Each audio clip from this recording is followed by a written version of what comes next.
Hello students and welcome to the fourth lecture of complex number.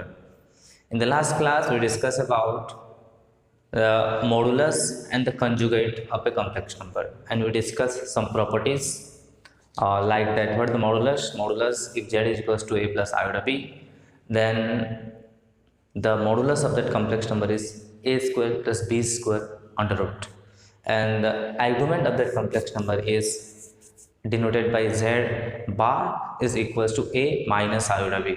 In the conjugate, just change the sign of the imaginary part, and in the modulus is the sum of the squares of the real part and imaginary part with the under root. Okay, under root of sum of square of real part and imaginary part. In this class we are going to discuss representation of a complex number. Okay, representation of a complex number.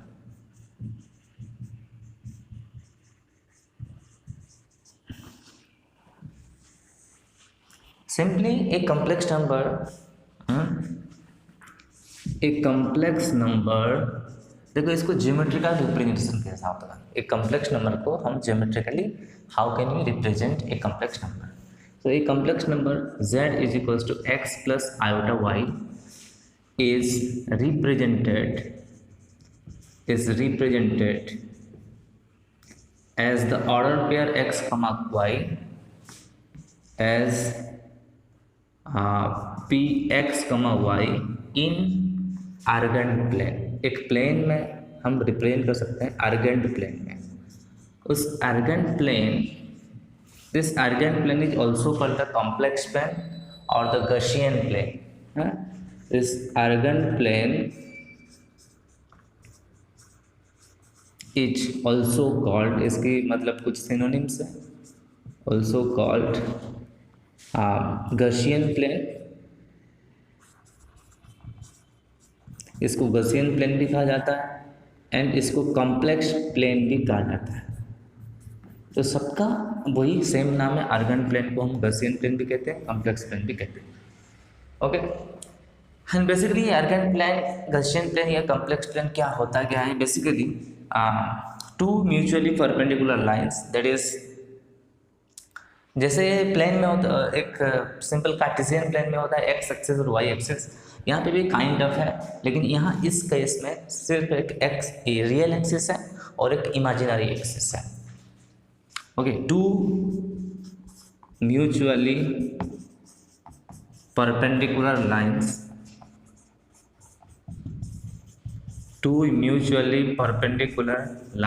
X O X dash and y and y o y dash are intersecting at O, are intersecting at origin O, origin पे intersect किए हैं. For example ये है आपका x o x and here is your y o y. बस यहाँ पे x o x dash, x o x dash is the real line or the real line or real axis, more precisely real axis, and y o y dash is the imaginary axis. एक real axis है और एक imaginary axis है. Suppose एक complex number है z is equals to x plus iota y, तो इसको हम कैसे रिप्रेजेंट करेंगे. z is equals to x plus iota y is the complex number. To represent this, इसका रियल पार्ट x है. ओके, इस चीज का real part is your x and the imaginary part is your y. So real axis में x unit, so यहाँ x unit, और imaginary axis में y unit, so this is basically y unit. So यहाँ पे जो denote किया जाएगा, this is your okay, इस जो पॉइंट है उस ये पी एक्स कमा वाई है और z is equals to x plus iota y, z is equals to x plus iota y. So ये इसी प्लेन को हम कहते हैं this is the Argand plane और कॉम्प्लेक्स प्लेन और Gaussian plane. This plane is called the Argand plane. Okay, and तो यहाँ पे तुम किसी भी कॉम्प्लेक्स नंबर को हम रिप्रेजेंट कर सकते हैं सिर्फ रियल एक्सिस, उसका जितना भी रियल पार्ट है वो रियल एक्सिस में उतना यूनिट, और ये है imaginary axis. Okay, this is imaginary axis में उतना unit according to the imaginary part. So for example एक छोटा सा कॉम्प्लेक्स नंबर को सपोज डिनोट रिप्रेजेंट करते हैं the some complex number z is equals to 3 plus 4 iota, and suppose z is equals to 2 minus iota, and suppose z is equals to minus 5 iota, and इस तीनों को हम represent करते हैं यहाँ।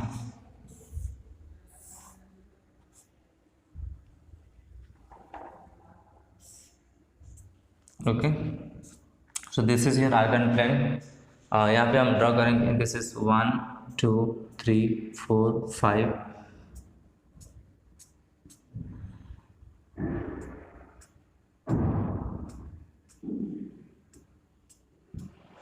And so on, जितना भी है एडजस्ट करेंगे। ठीक है, फर्स्ट कॉम्प्लेक्स ये Z1 Z2 Z3 है। सपोज फर्स्ट Z1 केस में 3 plus 4 iota, 3 plus 4 iota mean this is in the x axis, मतलब रियल एक्सिस में 3 यूनिट और इमेजिनरी एक्सिस में 4 यूनिट। तो 1 2 3 ये 4 है।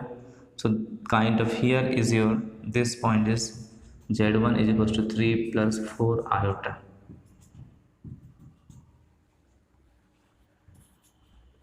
ओके, सो इसको थोड़ा सा एक्सटेंड करना। ठीक है, 1 2 3 4 this is the 3 plus 4 iota, then 2 minus iota. तो in the real part this is 2 unit, real part में 2 यूनिट, एंड इमेजिनरी पार्ट में माइनस आई। तो माइनस इमेजिनरी पार्ट कितना है -1 है।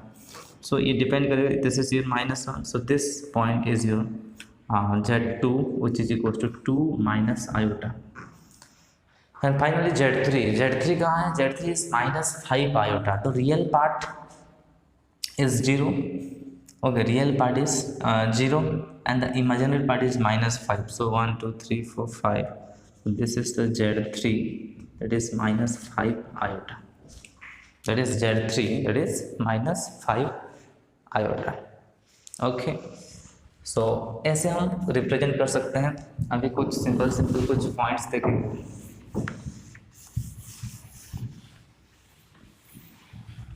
आई होप इसको तुम नोट कर लिए होंगे।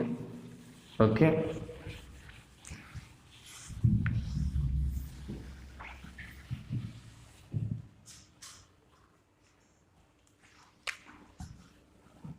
Okay, purely real number, purely real number मतलब जहाँ पे इमेजिनरी पार्ट 0 है। ठीक है, I M of Z is equal to 0 जिस केस में है, is lies on the real axis of the Argand plane. वो आर्गेंट प्लेन की रियल एक्सिस में ही रहेंगे। कौन?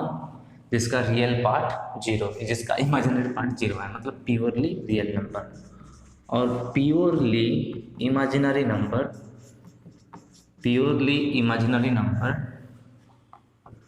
दैट इज जहाँ पे real part of Z is equals to 0 होता है, is lies on imaginary axis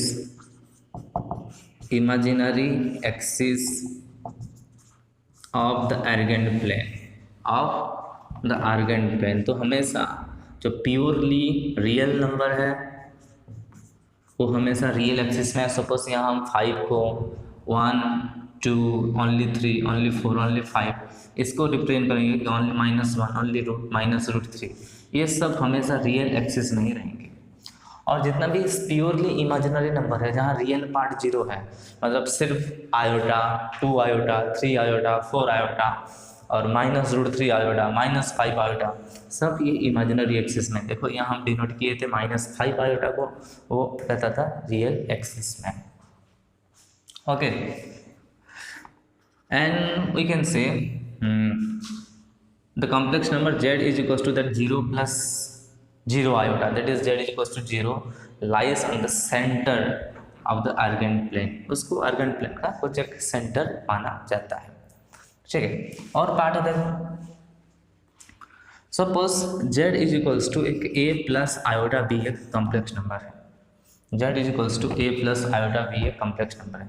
तो यहाँ भी तो there are 4 quadrant, there are 4 quadrant, यहाँ भी तो 4 क्वाड्रेंट है, ठीक है। तो this is first quadrant and this is the second quadrant, this is the third quadrant and this is the fourth quadrant. Okay, fourth quadrant.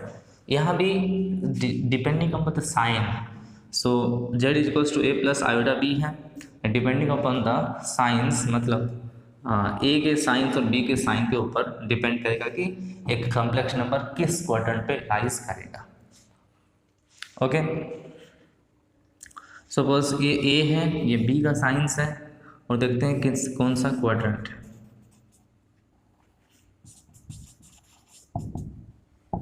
मतलब simple, अगर a greater than 0 है और b भी ग्रेटर देन 0 है तो वो first quadrant में lies करेगा, ऑलवेज फर्स्ट क्वाड्रेंट। तो यहाँ सिंपल प्लस प्लस, तो पहले से जो पता है आपको, प्लस प्लस वाला क्वाड्रेंट। अगर a ग्रेटर देन 0 है और b लेस देन 0 है, a ग्रेटर देन 0 है, b लेस देन 0 है, तो प्लस माइनस वाला क्वाड्रेंट। तो दिस इज ये फोर्थ क्वाड्रेंट पहले लिख दिया, कोई बात नहीं, इसको लेस देन 0 करते हैं, इसको ग्रेटर देन 0 करते हैं। ओके, यहाँ a greater than b greater than 0, यहाँ पे भी a b लिख ही देते हैं, ठीक है, कोई बात नहीं। a less than 0 and b greater than 0, तो माइनस प्लस वाला ये सेकेंड क्वाड्रेंट, माइनस प्लस वाला सेकेंड क्वाड्रेंट। थर्ड में a less than 0, b less than 0 अगर होगा तो ये थर्ड क्वाड्रेंट माइनस माइनस। अगर a ग्रेटर देन 0 और b लेस देन 0 होगा तो this is the fourth quadrant, तो ये साइन है वो प्लस माइनस वाला साइन, तो this lies in the first fourth quadrant. तो अकॉर्डिंग टू इमेजिनरी पार्ट और रियल पार्ट हम बोल सकते हैं कि ये जो नंबर्स है is lies in the which quadrant. According to z, suppose z is equal to 3 -4 iota है, यहाँ suppose z is equal to 3 + 4 iota, z is equal to -3 + 4 iota, और z इज इक्वल टू ये z1 z2 z3 z4, 4 to complex number, कोई बात नहीं, थोड़ा सा confuse मत होना। और एक क्या है -3 -4 आयोटा, तो ये देखेंगे तो this will lies in the first quadrant, sorry plus minus है फोर्थ क्वाड्रेंट, तो ये प्लस प्लस है तो this is lies in the first quadrant. ये हमेशा माइनस प्लस है, तो माइनस प्लस है तो ये हमेशा लाइज करेगा सेकेंड क्वाड्रेंट पे, इसी टाइप के नंबर। और Z4 ये थर्ड क्वाड्रेंट पे ही लाइज करेगा। इसको हम डिनोट भी कर सकते हैं, यहाँ देखो 3 - 4 आयोटा समवेयर, यहाँ कहाँ आएगा 3 - 4 आयोटा, और 3 + 4 आयोटा तो यहाँ दिया हुआ है, -3 + 4 आयोटा ये सेकंड क्वाड्रेंट पे कहीं आएगा, -3 + 4 आयोटा, ठीक है। और -3 - 4 आयोटा थर्ड क्वाड्रेंट में ही आएगा, ये आप देख सकते हैं, ठीक है।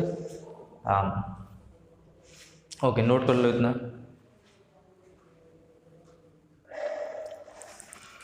सो geometrical meaning of modulus and conjugate. Okay, geometrical meaning of modulus and conjugate. एक मॉड्यूलस और कॉन्जुगेट पर जियोमेट्रिकल मीनिंग देखो, that z is equals to x + iota y, एक कॉम्प्लेक्स नंबर है। सो ऑब्वियसली इसको अगर अर्गेंट प्लेन से हम डिनोट करेंगे तो it will be this is x + iota y, और you can say z is equals to x + iota y। So इस केस में जो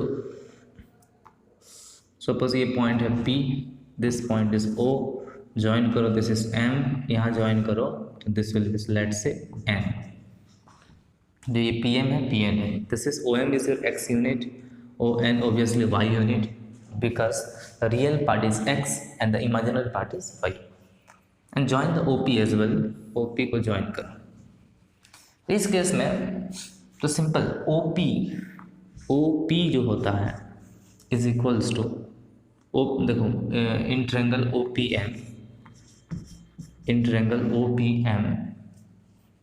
OPM ट्रायंगल में OM square is plus PM square is equals to obviously OP square. So OM बोले तो x है, ON is y, so PM is also y. So we can write x square plus y square is equals to OP square. So basically OP is equals to x square plus y square का under root, and this is nothing but is the modulus of z. This is nothing but the modulus of z. So modulus of z होता क्या है?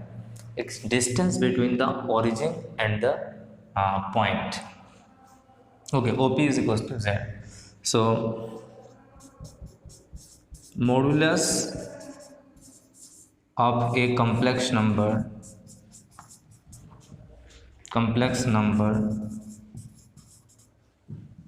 is the distance between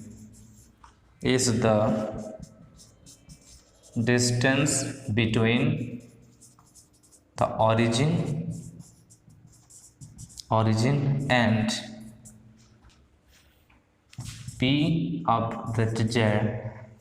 और ये P of z जो क्या है, this is P of z. We can say जो P of z है is the point where the complex number is represented. Okay, P is the point where the complex number z is represented. Got it? ये आपका modulus का simple meaning है. Suppose कोई भी number, कोई भी complex number argon plane से कोई सा भी पॉइंट हो सकता है. सपोज ये एक z है, तो ये पॉइंट और ये पॉइंट के बीच में जो डिस्टेंस है that is equals to mod z. That is equals to modulus of z, and modulus of z is also कभी कभी denoted as r. So ये small r जहाँ पे लिखा होगा इस modulus of z is equals to r, that is equals to OP. यहाँ भी रिप्रेजेंट किया जाता है किसको, modulus of z को r में भी रिप्रेजेंट किया करता है. समझ में आया? तो this is the modulus part. अगर हम सिंपल एग्जांपल लेंगे तो सपोज ये आपका 3 + 4 आयोटा है, कॉम्प्लेक्स नंबर P है, P में डिनोट किया गया है, तो इसका मॉडुलस होगा 5. तो ये OP जो डिस्टेंस होगा ये हमेशा 5 होगा, क्योंकि ये 3 है, ये 4 है, तो obviously this is 5 because this OPM is a right angle triangle. Okay, ये तो मॉडुलस की बात हो गया. कंजुगेट की बात करेंगे. Suppose z is equals to x plus iota y, z is equal to x plus iota y, then इसको हम अगर रिप्रेजेंट करेंगे तो ऑब्वियसली दिस इज कहीं ना कहीं होगा, this is p, that is z is equals to x plus iota y, और ये जो डिस्टेंस ऑब्वियसली y है, ये डिस्टेंस ऑब्वियसली x है, ये OP है. ओ ठीक है. इसकी जो modulus of conjugate of z क्या होता है, obviously x minus iota y होता है. इसको अगर हम रिप्रेजेंट करेंगे यहाँ एग्जैक्टली इस यहाँ थोड़ा सा ओके, इसी प्लेन में, इसी सेम आर्गन प्लेन में अगर इसकी मॉडुलस को हम रिप्रेजेंट करेंगे तो यहाँ z मॉडुलस कितना होता है, x माइनस आयोटा y. तो यहाँ देखो सेम x तो सेम होगा x यूनिट, और यहाँ माइनस y यूनिट, तो यहाँ ऑब्वियसली यहाँ होगा आपका x माइनस आयोटा y. इस पॉइंट को बोलते हैं P dash. Okay, so if z is represented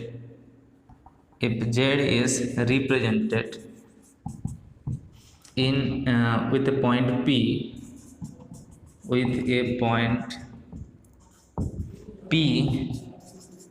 in argand plane,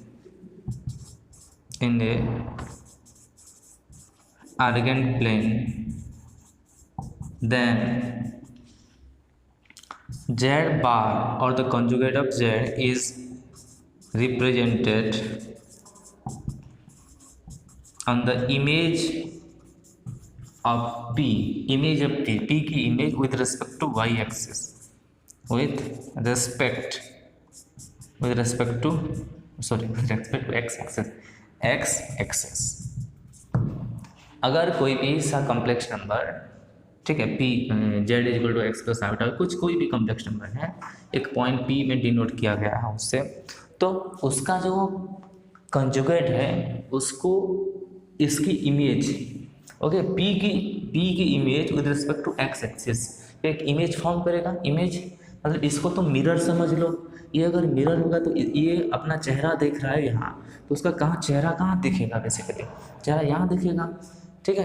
तो basically this is the conjugate है, दिस इज द कंजुगेट, ये पी टेस्ट है और we can say the z bar is equals to x minus y है, okay. So यहाँ simple बात इतनी है, अगर z is equals to x plus iota y है, जो भी पॉइंट पे रिप्रेजेंट हो सकता है आर्गन प्लेन पे, उसका अगर कंजुगेट को रिप्रेजेंट करेंगे तो z and z conjugate are mirror image to each other with respect to x axis.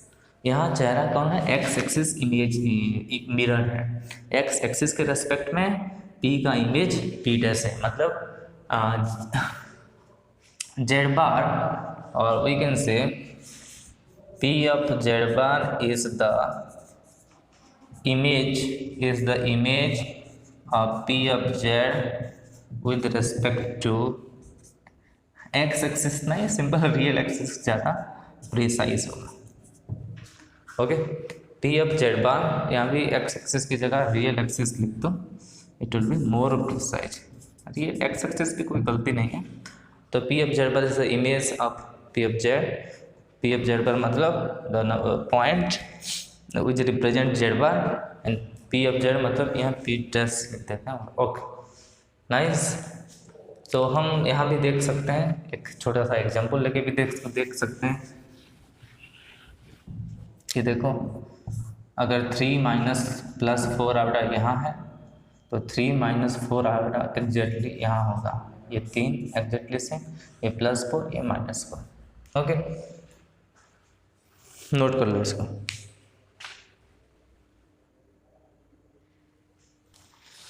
Argument of a complex number, the argument is also called the amplitude, okay। Let's say z is a complex number,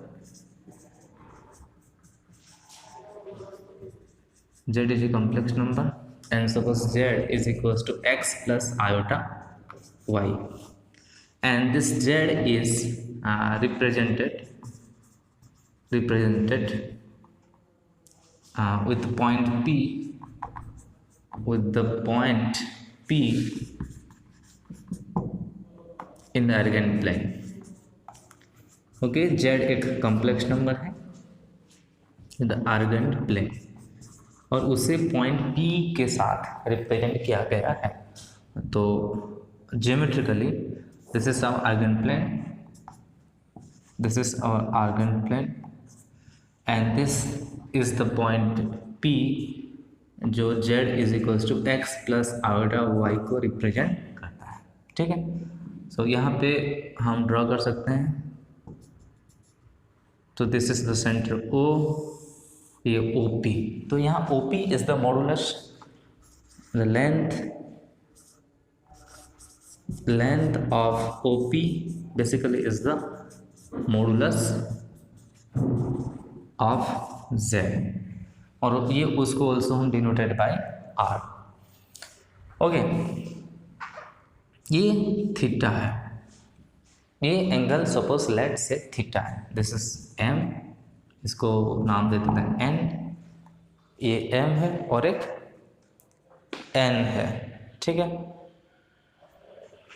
the angle theta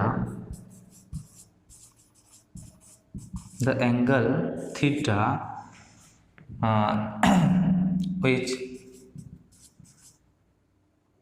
makes by the OP with positive direction of x-axis, with positive direction of x-axis in anti-clockwise direction, in anti-clockwise sense or directions. Anti-clockwise direction is the argument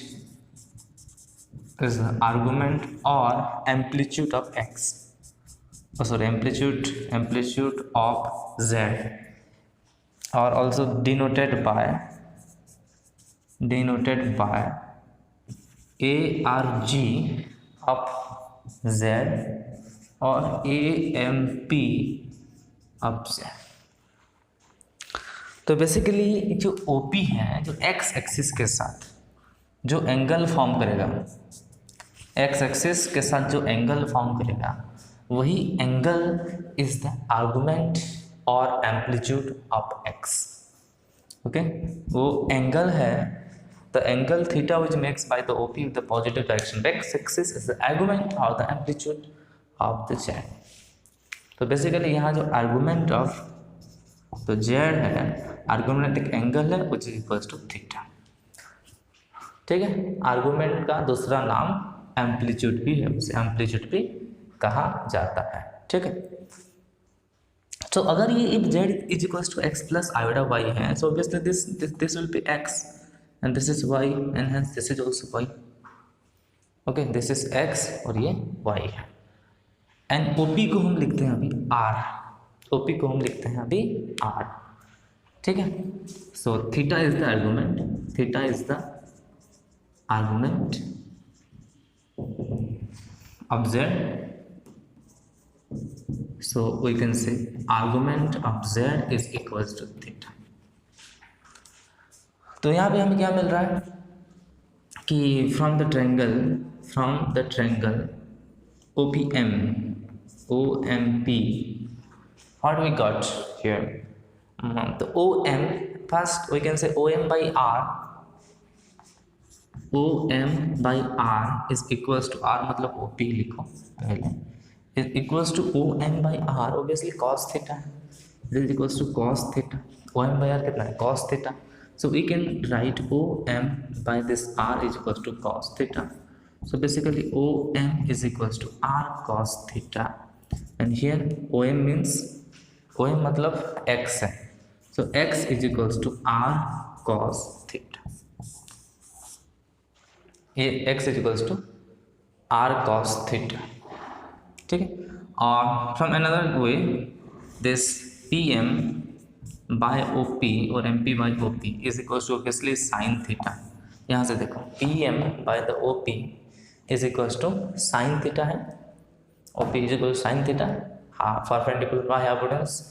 So we can say this PM is equals to R sin theta. ये OP R है ना, ठीक है, और this PM Y is equals to R sin theta. So complex number को ये भी लिखा जाता है. So we can write Z is equals to, हमें पता है x plus iota y है, तो Z is equals to हम ये भी लिख सकते हैं कि R cos theta plus iota R sin theta. और z अगर कॉमन जाए तो r कॉमन जाए तो cos theta plus iota sine theta. ये भी कॉम्प्लेक्स नंबर को लिखा जाता है, इसे जनरली हम कहते हैं पोलर फॉर्म. ठीक है, इसे हम कहते हैं polar form of a complex number, where theta is the argument. This is the, we can say this is the polar form. कहीं लिख लो, यहाँ पे मैं लिख देता हूँ, this z is equals to r cos theta plus iota sin theta is the polar form of z. Complex number का polar form है. यहाँ पे देखो from equation 1 and this equation 2, from equation 1 and equation 2 में क्या मिला हमें, 2 इसको करो, x इज इक्वल्स टू हमें मिला r cos थीटा और y is equals to r sin theta. तो इसको डिवाइड करेंगे तो y by x is equals to r sin theta by r cos theta. तो simple y by x is equals to tan theta और theta is equals to tan inverse of y upon x. ये जो बात है tan inverse of y upon x, वो depend करता है कि वाई और एक्स के ऊपर। ये कैसे डिपेंड कैसे करता है, दिस इज कि theta is equals to tan inverse y by tan inverse का मतलब यही है कि tan inverse one is equals to 45 degree और पाई बाई फोर। देखो टेन पाई बाई फोर कितना होता है कि वन होता है, तो tan inverse one is equals to pi by four और tan pi by three is equals to root three होता है। So pi by three is equal to tan inverse of root three. ठीक है, बस इतना ही समझो कि वही tan inverse one is equals to pi by four और tan pi by three is equals to root three. तो pi by three is equal to tan inverse of root three. ऐसे हम tan inverse of one by root three पूछेंगे तो pi by six होगा। ठीक है, और सिमिलरली और टेन इनवर्स ऑफ जीरो पूछेंगे तो जीरो होगा क्योंकि टेन जीरो जीरो होता है। तो सिमिलरली वही टेन की बात है। सो ये theta is equals to tan inverse y by x.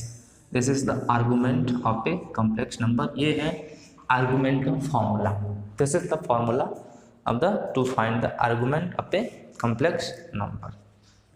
ठीक है, नोट कर लो इसको।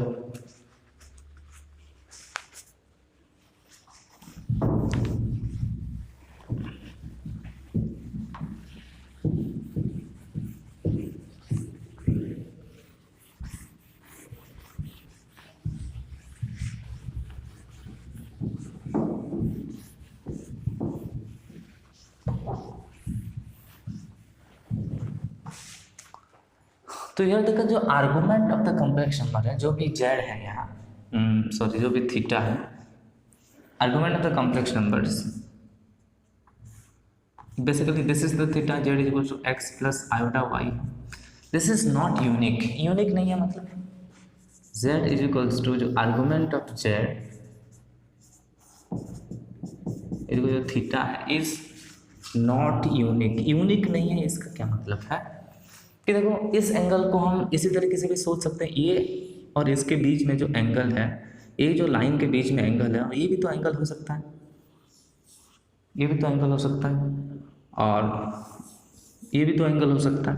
तो हम जितने भी राउंड चक्कर जितना चक्कर लगा सकते हैं उतना एंगल हो सकता है। So argument of z theta generally not unique होता है। दिस इज बहुत सारे वैल्यूज पॉसिबल हैं, there are infinite number of values are possible. There are infinite value of argument of Z is possible with the difference of 2n पाई। तो किसी भी दो ठो आर्गूमेंट को ले जाएंगे तो 2n पाई का डिफरेंस होगा। तो बस एक आर्गूमेंट आपका 45 डिग्री है तो दूसरा argument 360 plus 45 that is generally 405 होगा। तो और 720 प्लस 45 दैट इज 765 भी हो सकता है। तो कोई भी दो ठो आर्गूमेंट के बीच में मतलब सेम कॉम्प्लेक्स नंबर का दो ठो डिफरेंट आर्गूमेंट के बीच में अगर तुम एंगल फॉर्म करोगे, कॉम्प्लेक्स नंबर अगर सेम है तो उनका जो डिफरेंस है 2 and 5 मतलब पाई या 2 पाई या 4 पाई या 6 पाई कुछ ऐसा ही होगा। इसीलिए हम एक प्रिंसिपल आर्गूमेंट देखो यहाँ पे थीटा का बहुत सारे infinite number of values possible है। So the argument of z मतलब जो angle is equal to theta which is lies in between minus pi and pi are in is the principal argument।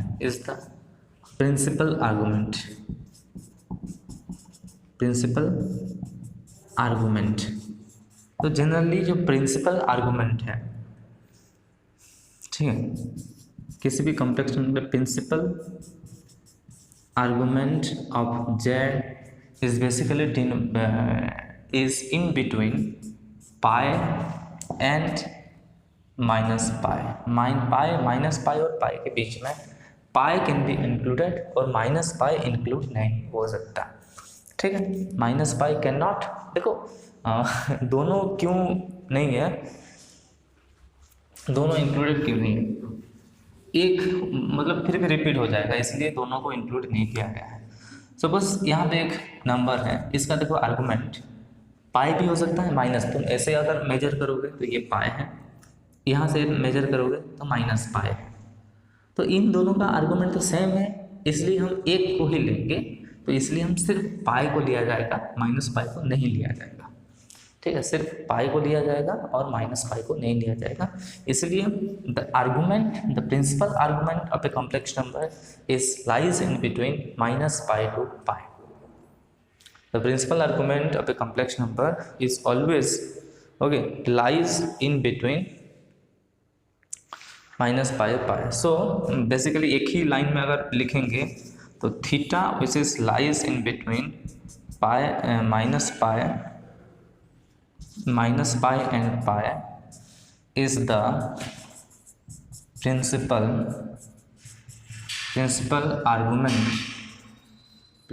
Argument of z, उसको हम कहेंगे principal argument of z, जो theta minus pi और pi के बीच में ही रहता है। ठीक है,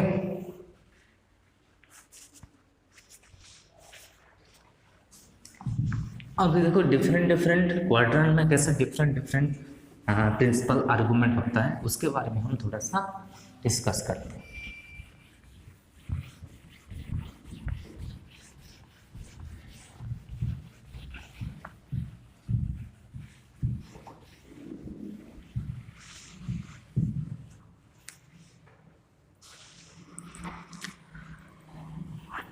तो सिंपल, अगर कोई भी फर्स्ट क्वाड्रेंट में होगा तो if z is lies in first quadrant, z is lies on first quadrant, अगर फर्स्ट क्वाड्रेंट की बात करेंगे तो सिंपली क्या होगा, देखो यहीं कहीं होगा z is equal to x plus iota y है एंड एक्स वाई दोनों ग्रेटर देन 0 है। तो इस केस में जो आर्गूमेंट है थीटा है, so theta basically argument of z, जो प्रिंसिपल आर्गूमेंट की बात अगर किया जाए, इज लाइज इन बिटवीन, कहाँ से कहाँ तक के बीच में है, theta is in between, angle देखो ऑब्वियसली 0 और पाई बाई 2 के बीच में ही रहेगा, 0 और पाई बाई 2 के बीच में रहेगा अगर फर्स्ट क्वाड्रेंट में है। z अगर is in the second quadrant में है तो ऑब्वियसली जो फ्रेंड्स देखो ये आपका थीटा है, ये थीटा है, तो अभी पाई बाई 2 से ज़्यादा है, पाई से कम है, so theta is lies in between. यहाँ अगर z is equals to x plus iota y है तो x जो है और less than 0 and y greater than 0 है, और थीटा जो है is lies in between pi and pi by 2। ठीक है, if z is in the third quadrant, अगर थर्ड क्वाड्रेंट की क्या बात करेंगे, अगर थर्ड क्वाड्रेंट की बात करें सो यहाँ कॉम्प्लेक्स नंबर है तो यहाँ आपका z हो जाएगा, z is equal to x plus iota y, और एक्स वाई दोनों लेस देन 0 है, एक्स वाई दोनों लेस देन 0 है। देखो एंगल अगर हम यहीं से मेजर करते हैं तो ये पाई से ज़्यादा हो जाएगा, पाई से ज़्यादा हो जाएगा, इसीलिए हम आर्गुमेंट को उल्टी तरफ से मेजरमेंट करेंगे एंटी क्लॉकवाइज डायरेक्शन में। तो इस केस में जो थीटा है, तो प्रिंसिपल, ये सब principal argument, theta is principal argument of z, theta जो है इज लाइज इन बिटवीन, तो ये 0 से minus pi by 2 minus pi, so is greater than minus pi less than minus pi by 2, minus pi by 2 और minus पाई के बीच में ही रहेगा। ठीक है, माइनस पाई बाई 2 और माइनस पाई के बीच में रहेगा। अगर फोर्थ क्वाड्रेंट पे है, अगर वो फोर्थ क्वाड्रेंट पे है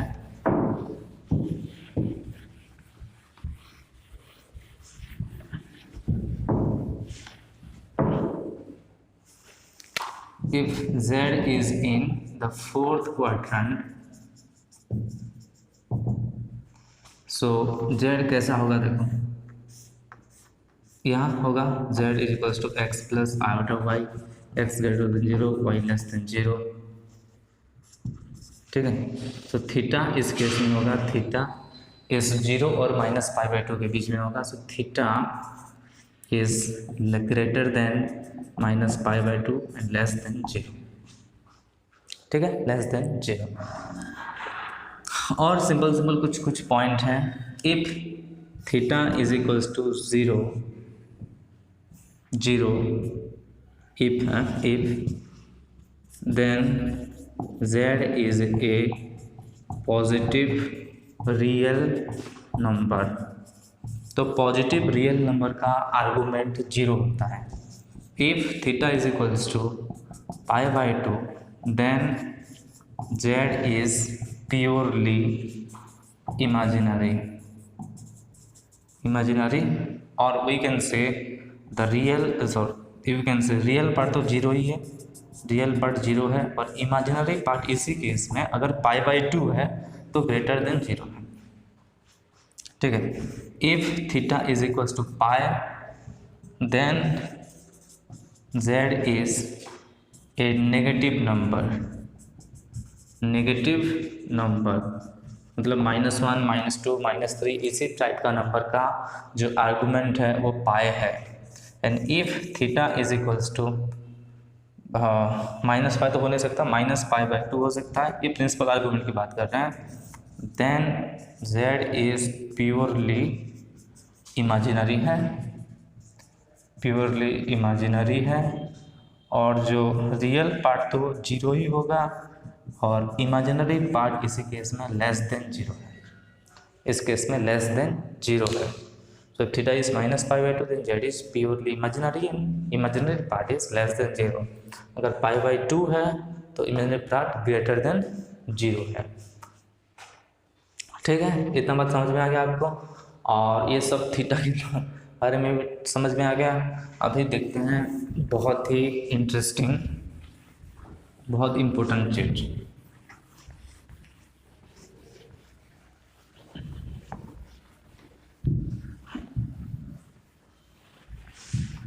ये आपका इसके पॉइंट ऑफ व्यू से भी बहुत ही इंपॉर्टेंट है।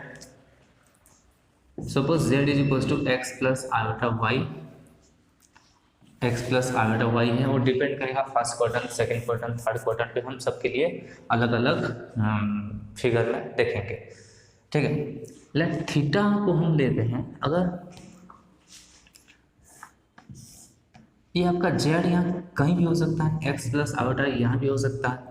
अगर एक्स वाई अगर ग्रेटर देन जीरो है तो suppose x less than zero, y greater than zero है, तो यहाँ हो सकता है z is equal to x plus iota Y.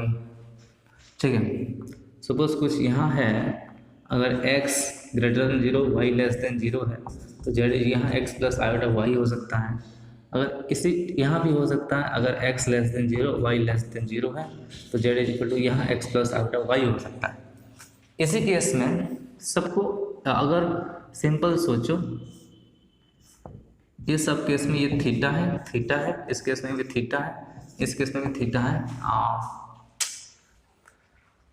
Theta basically same हो सकता है, मतलब ओके, कोई बात नहीं,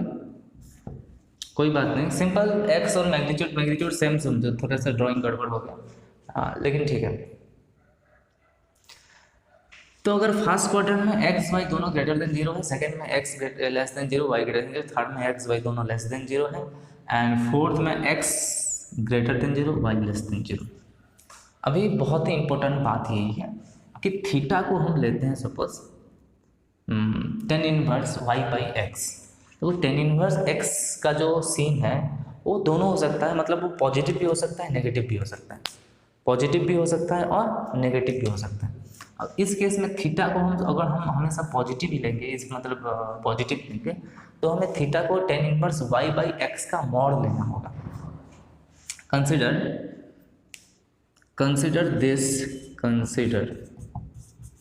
theta is equal to tan inverse y by x का मॉड नहीं, सिंपल y बाई एक्स का मॉड, ये सोचो।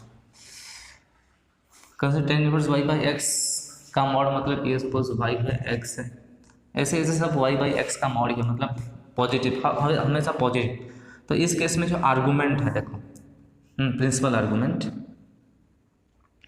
कौन सा क्वाड्रेंट पे कहाँ डिफरेंट डिफरेंट होगा। Principal argument first quadrant, second quadrant, third and the fourth.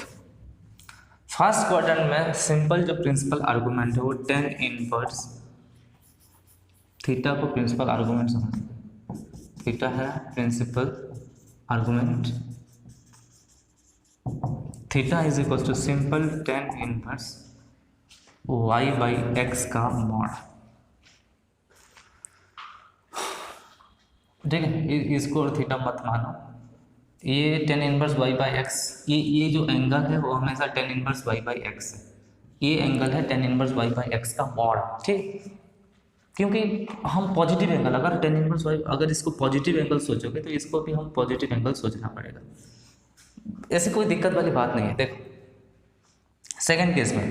Second case में आर्गूमेंट क्या होगा, अगर ये सेकंड क्वाड्रेंट पे प्रेजेंट है तो ये आपका थीटा है, प्रोसिक्यूट थीटा।